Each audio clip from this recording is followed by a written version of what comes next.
The school was a large old building with a dusty playground surrounded by a high brick wall. It looked strangely deserted. I was very surprised to find that none of the boys were there, and was told that they were all on holiday, and that I had been sent there during the holidays as a punishment for my wickedness.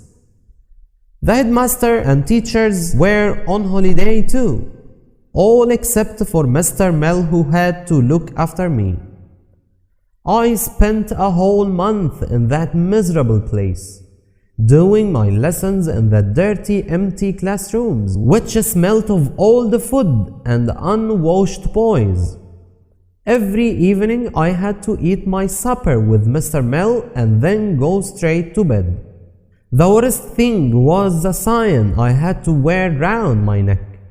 It said, "Be careful, he bites." I was only allowed to take it off when I went to bed. Although I was extremely lonely and unhappy at this time, I was not looking forward to meeting all the other boys.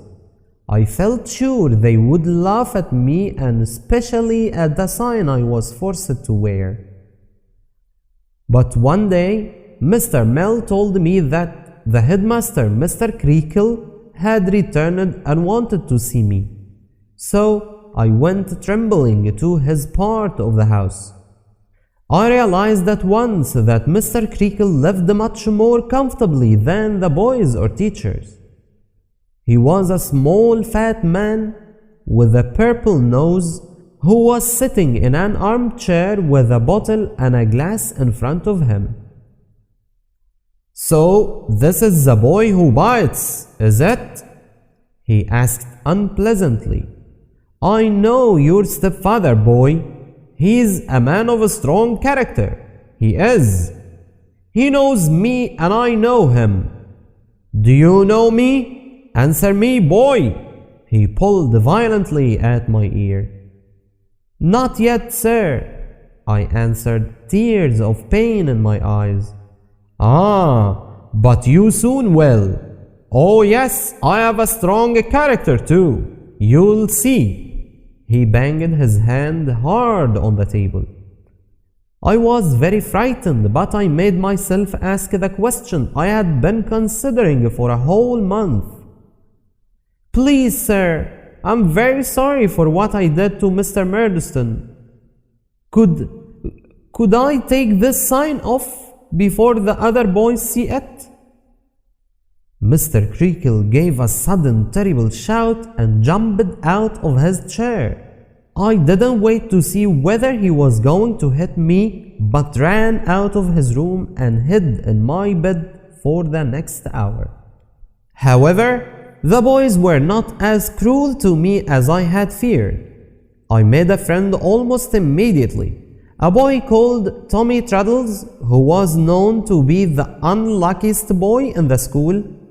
I was also noticed and even smiled on by the great James Steerforth, one of the oldest boys, at least 6 years older than me. He was a handsome, intelligent, curly-haired young man who had become an important figure at the school, with great influence over the younger boys. "How much money have you got, Copperfield?" he asked me.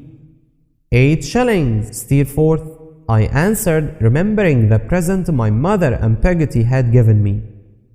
"You'd better give it to me.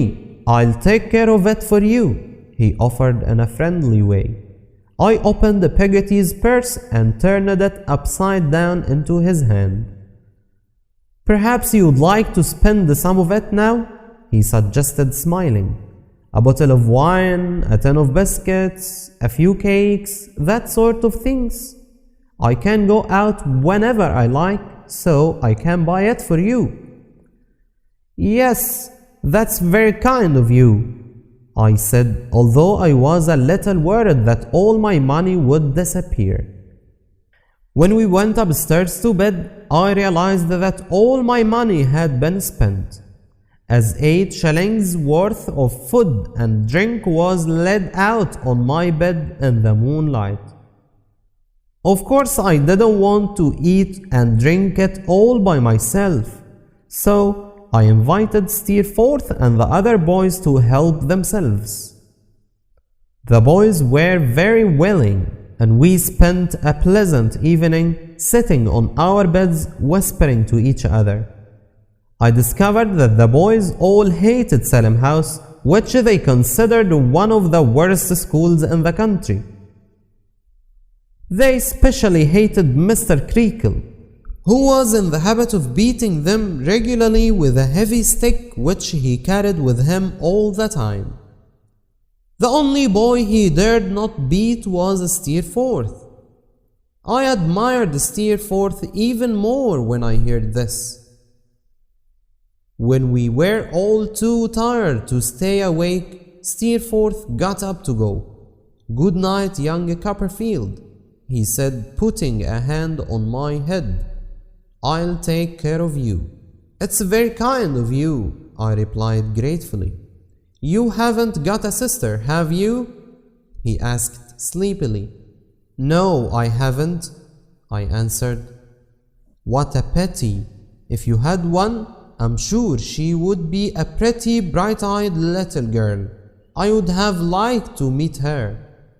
I thought of him a lot that night, with his laughing, handsome face and his careless, confident manner. I could never have imagined what a dark shadow he would throw over the lives of people who were dear to me. I stayed at Salem House for 3 months. Although 1 or 2 of the teachers, like Mr. Mill, were kind to us boys and tried to teach us properly, we were too afraid of Mr. Creakle and his stick to concentrate on our studies.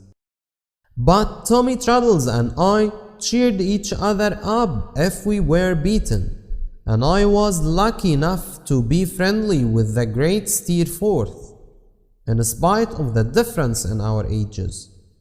However, my home, even with the Murdstone there, seemed a much pleasanter place than school, and I was glad when the Christmas holidays arrived, and I was allowed to return to Blunderstone. I was a little surprised to find that my mother had a new baby, and I could see at once that she was not well. She looked tired and worried, and very thin, but she and Peggotty were delighted to see me, although they dared not show it if the Murdstones were present. My stepfather and his sister seemed to hate me even more than before, if that was possible, and they made my life quite miserable whenever they could.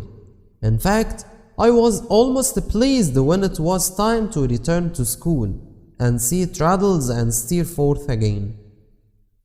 As the cart drove away, I remember my mother standing outside our house with her baby in her arms, smiling sadly at me. That was the last time I saw her, and that's how I shall always remember her. To be continued in Chapter 3.